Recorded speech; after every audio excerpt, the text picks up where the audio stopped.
نبی علیہ الصلوۃ والسلام سے لے کے شاہ ولی اللہ محدث دہلوی تک، امام ابو حنیفہ سے لے کے شاہ ولی اللہ محدث دہلوی تک جتنے امام گزرے ہیں، کسی نے بھی نعوذ باللہ کبھی یہ بحث نہیں کی کہ نبی علیہ السلام کے پاس کیا تھا کیا السلام نہیں علیکم تھا۔ دوستو، اس بیان کو پورا ضرور سنیں، ہماری اس بیان کو بدبختی لازمی سنیں ہے، اور ویڈیو سنو شیئر میرے ضرور کریں۔ لفظ تو سے، چلیے سنتے ہیں اس یہ بیان کو۔ ہماری بدبختی ہے نعوذ باللہ، ہم اس بات پر بحث کرتے ہیں کہ نبی علیہ السلام کے پاس علم غیب تھا کہ نہیں تھا۔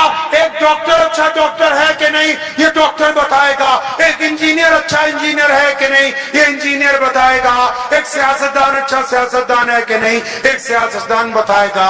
ایک نبی کے پاس کیا ہے، یہ صرف نبی بتا سکتا ہے، کوئی مولوی ملا نہیں بتا سکتا ہے۔ بے شک ہر چیز کا ایک دائرہ ہوتا ہے۔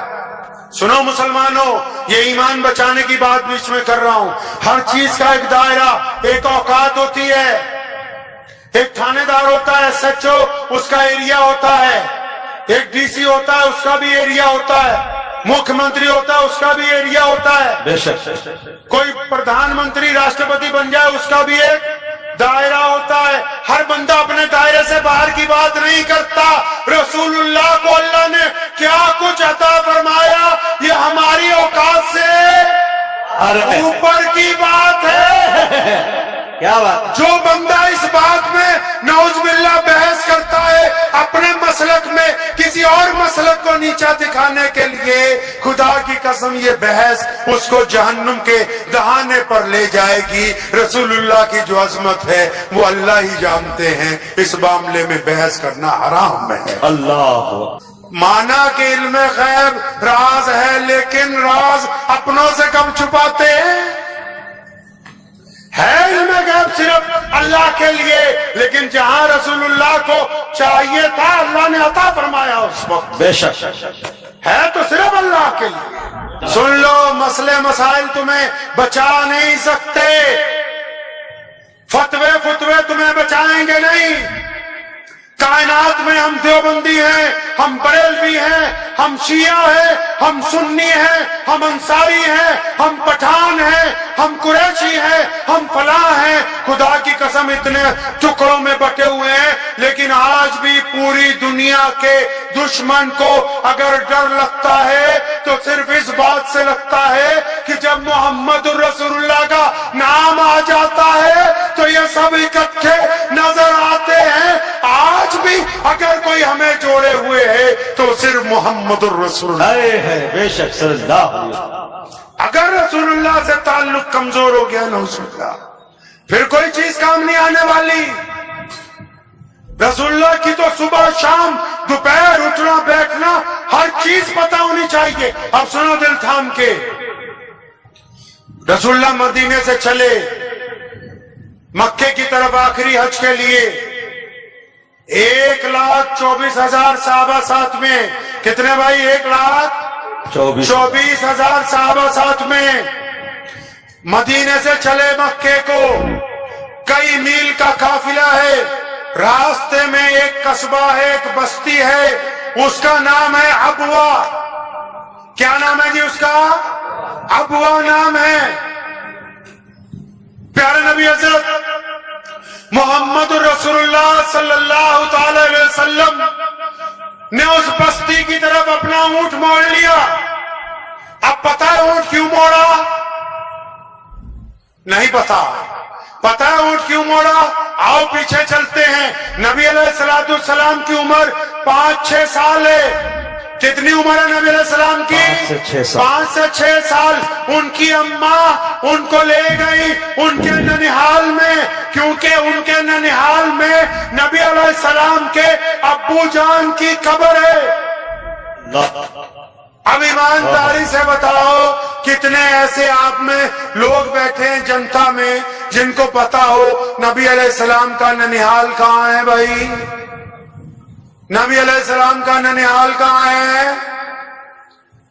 حیران ہوں میں، بالکل حیران ہوں بنگال کے لوگوں پہ۔ 75 سال گزر گئے، محمد رسول اللہ کی صبح شام نہیں پتا، بس یہی پتا کہ پاجامہ ٹکنوں سے اونچا ہونا چاہیے، بس یہی پتا کہ مونچھیں باریک ہونی چاہیے۔ अल्लाह अकबर। हमारे वालिद शेर सलाम मौलाना हबीबुर रहमान लुधियानवी रहमतुल्लाह अलैह हमें जब पढ़ने के लिए भेजा मज़ार उलूम वक़फ़ सहारनपुर में, तो जब हम पढ़ने के लिए गए, आपको चुटकुला सुना दूं बीच में, तो वहां मुझे कुछ लोगों ने देखा, उन्होंने कहा तुम्हारा पैजामा टुकनों से नीचे है तो तुम जहन्नुम में जाओगे, इसको ऊंचा करो। अल्लाह अकबर। तो हमने फौरन उसको ऊंचा किया।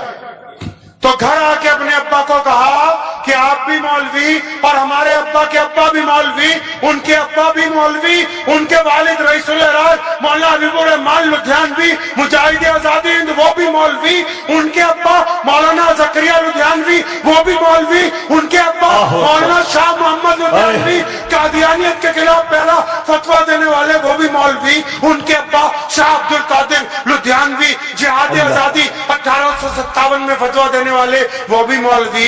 मैं कहा यार इतने मौलवी हमारे खानदान में गुजर गए, आप तो मुझसे झूठ बोलते रहे। कहने लगे बच्चे क्या हुआ? मैं कहा वहां गया हूँ, सहारनपुर वालों ने बताया है कि पैजामा ऊंचा होगा तो जन्नती हो। बोलो भाई, इतना फतवा तो आप सब भी दे सकते हैं। पैजामा ऊंचा होगा तो, अरे बोलो, इतना तो पता है ना जी। ऊंचा होगा तो जन्नती और नीचे तो जहन्नमी। तो मैंने उनको बोला आप तो बोलते थे माँ के पैरों के नीचे में जन्नत है, इन्होंने बताया कि टुकनों में फंसी हुई है। सैयदना अबू बकर सिद्दीक रज़ियल्लाहु तआला अन्हु ने जब ये बात सुनी कि रसूलुल्लाह ने कहा पैजामा टखनों से ऊंचा रखो, अबू बकर घबरा के भाग के आए। थोड़े मोटे ताजे थे ना, बार बार लुंगी ढलक जाती थी। या रसूलुल्लाह मेरा कपड़ा तो ढलक जाता है। पढ़िए इमाम बुखारी को, नबी अलैहि सलाम ने फरमाया अबू बकर तुम्हारे लिए तो नहीं कहा, ये रखना तो ऊंचा ही है, मसला वही है, लेकिन ऊंचा क्यों करवाया? ऊंचा क्यों करवाया पता नहीं। और बोलो पता नहीं। स्टेज वाले जरा चुप रहिए, इनको भी पूछ लो, आपको पता है किसी को पैजामा ऊंचा क्यों करवाया? कितनी शर्म की बात है, अंदाजा लगा लो। फतवा तो दे देते हो 2 मिनट में, ओ फला मुल्ला जी का कपड़ा नीचे है, ये मुल्ला जी को पता नहीं है जहन्नुम में जाएगा। कौन बाड़ी से आया इसको नहीं पता है कि पैजामा ऊंचा होना चाहिए। ऊंचा क्यों करवाया? अब सुनो, इस्लाम किसको कहते हैं? बंगाल के मुसलमानों, नबी अलैहिस्सलाम ने यह पैजामा इसलिए ऊंचा करवाया था कि उस वक्त लोग कपड़ा नीचा करके अकड़ के चलते थे, गर्दन में सरिया था, माँ बाप को सलाम नहीं करते थे, गरीब को सलाम नहीं करते थे, गरीब के मुंह में लुकमा नहीं डालते थे, लोगों के साथ बदतमीजी करते थे। नबी अलैहिस्सलाम ने यह पैजामा ऊंचा करवाया कि गर्दन झुक जाए, मिजाज में नरमी आ जाए। अब मसला समझ लो, बहुत शौक है फतवे देने का कि अगर किसी का पैजामा ऊंचा हो, बीवी को गाली देता हो, बीवी के चेहरे पे थप्पड़ मारता हो, अपने बच्चों को मारता हो, अपने पड़ोसी को गाली देता हो, गरीब को सलाम नहीं करता हो, राहगीर को रास्ता नहीं बताता हो, अब ये पैजामा टखनों की बजाय घुटने पे भी कर लेगा तो इस्लाम को इससे कोई लेना देना नहीं है। अब तुम्हें पता ही नहीं कि नबी अलैहिस्सलाम का ननिहाल कहाँ है, फतवे पता है। सुनो, दिल थाम के, मेरे प्यारे पैगंबर का ननिहाल वो है जहां पर रोजा रसूल आज है।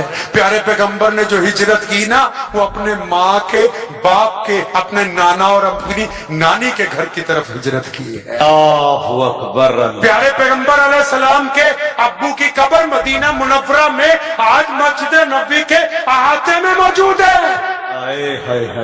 और सैयदा आमिना रसूलुल्लाह जब 6 साल के थे उनको ले गई गोद में उठा के उम्मे ऐमन के साथ मदीने, यशरब उस शहर का पुराना नाम था, ताकि अपने प्यारे बच्चे को उनके अब्बा की कब्र दिखा दूं। नबी अलैहिस्सलाम को जब वहां से वापस लेके आ रही थी मक्के, तो अबवा पहाड़ी पर सैयदा आमिना का इंतकाल हो गया। सैयदना आमिना को आज की जुबान में समझिए हार्ट अटैक हो गया था उस वक्त, हार्ट अटैक हो गया सैयदना आमिना को उस वक्त। तो जब उनके दर्द हुआ तेज, उन्होंने बड़ी प्यारी बात कही। प्यारे नबी अलैहिस्सलाम की माँ ने बड़ी खूबसूरत बात कही। नबी अलैहिस्सलाम को अपनी छाती से लगाया। 6 साल के हैं, 6 साल के। अपनी छाती से लगाया, फरमाया मेरे प्यारे बेटे, लगता है कि अब जाने का वक्त आ गया है, लेकिन याद रखना मेरे बाद मेरा नाम क़यामत तक जिंदा रहेगा, क्योंकि मैं तेरा जैसा लाल दुनिया में छोड़ के जा, क्योंकि मैं मोहम्मद अलैहिस्सलाम को दुनिया में छोड़ के जा रही हूं। सईदा आमना का इंतकाल हो गया। उम्मे ऐमन फरमाती हैं नबी अलैहिस्सलाम को जिन्होंने पाला है बाद में, उम्मे ऐमन फरमाती हैं बस्ती की चंद औरतों को इकट्ठा किया, लोग आए, सईदा आमना का कब्र बना दी गई पहाड़ के ऊपर। फरमाती हैं कि जब हम सब लोग पहाड़ से नीचे उतर आए, मेरे हाथ में मोहम्मद सल्लल्लाहु अलैहि वसल्लम का हाथ था। फरमाती जब मैं नीचे आ गई पहाड़ से तो देखती मोहम्मद अलैहिस्सलाम तो कहीं नहीं है, तो चारों तरफ ढूंढा, नहीं मिले। उधर तो देखा बड़ी जोर से रोने की आवाज आ रही है, तो देखा कि ऊपर पहाड़ी पर नबी अलैहिस्सलाम अपनी माँ की कब्र के ऊपर लेटे हुए। अल्लाह। उम्र कितनी है भाई? 5 से 6 साल। नबी अलैहिस्सलाम माँ की कब्र पर लेटे क्या कह रहे हैं, माँ अभी मैं तो बहुत छोटा हूँ, आप मुझे छोड़ के क्यों चली गई? उम्मे ऐमन कहती है कि मैं रसूलुल्लाह सल्लल्लाहु अलैहि वसल्लम को गोद में लेके आई, और फिर आज जब नबी अलैहिस्सलाम मदीना से चले, अबुआ पहाड़ी रास्ते में आई, नबी अलैहिस्सलाम ने अपना ऊंट अबुआ पहाड़ी की तरफ मोड़ा और अपनी माँ की कब्र के पास अपने ऊंट को बिठा लिया। अब नबी की उम्र कितनी है भाई? 63 साल। जिस दिन माँ का इंतकाल हुआ 6 साल के थे, अब जब आखिरी हज के लिए जा रहे हैं, उम्र कितनी है नबी अलैहिस्सलाम की? 63 साल। सुनो मुसलमानों, तुमने नहीं पढ़ा, सुनो मुसलमानों दिल को थाम के। इमाम बुखारी कहते हैं नबी अलैहिस्सलाम अपने ऊंट से उतरे और 6 साल के मोहम्मद आज 63 साल के मोहम्मद अलैहिस्सलाम हैं, अपनी माँ की कब्र के पास बैठे, अपनी माँ की कब्र पर हाथ फेरते हैं, आंखों में आंसू जारी हो जाते हैं, बार बार वही लफ्ज दोहराते, अम्मा मैं 6 साल का था तो मुझे छोड़कर क्यों चली गई थी? अल्लाह अकबर। और फिर लिखा है इमाम बुखारी ने, नबी अलैहिस्सलाम ने अपना सर मुबारक दोनों घुटनों के दरमियान रखा, इतना रोए कि आंसू जो थे दाढ़ी से टपकने लगे। सुनो प्यारे पैगंबर ने कहा था ना, एक दिन बिलाल को फरमाने लगे, बिलाल तुम लोग मेरे पीछे खड़े हो जाते हो ना, जब तुम सफें बांध लेते हो, तुम तकबीर कह देते हो, बिलाल खुदा की कसम मेरी माँ सैयदा आमना अगर जिंदा होती और तुम सब नमाज के लिए तैयार होते, तकबीर कहते थे, मैं नियत बांधता और मेरी अम्मा को मुझसे कोई काम होता, वो पर्दा हटाती और आवाज देती कि बेटा मोहम्मद, फरमाते कि मैं नमाज छोड़ के तो अपनी माँ के पास चला जाता। 63 साल के मोहम्मद, माशाअल्लाह, 63 साल के मोहम्मद अलैहिस्सलाम अपनी माँ की कब्र के पास बैठकर ज़ारो कतार, वो 1,24,000 का काफिला रुक गया। अंदाजा लगाओ, हम छोटा सा जलसा कर रहे हैं, कितना बड़ा इंतजाम किया। नबी जब आखिरी हज के लिए जा रहे होंगे, कितने इंतजाम किए गए होंगे। अल्लाह। साहबा हैरान परेशान, फिर वही आगे बढ़े, कौन जो बचपन के दोस्त हैं, कौन जो हिजरत के दोस्त हैं, कौन जो गार के दोस्त हैं, कौन जो बदर के दोस्त हैं, कौन जो हुनैन के दोस्त हैं, कौन जो आज रोज़े रसूल में भी दोस्त हैं, कौन सैयदना अबू बकर सिद्दीक रज़ियल्लाहु ताला अन्हु प्यारे पैगंबर को जफ्फी डाली, पूछा या रसूलल्लाह क्या हुक्म है, कुर्बान जाऊं मोहम्मद रसूलुल्लाह पर। फरमाया आज की रात हम अपनी अम्मा के पास यहीं पर आराम करेंगे। अल्लाह अकबर। नबी अलैहिस्सलाम ने अपना बिस्तर सैयदा आमना की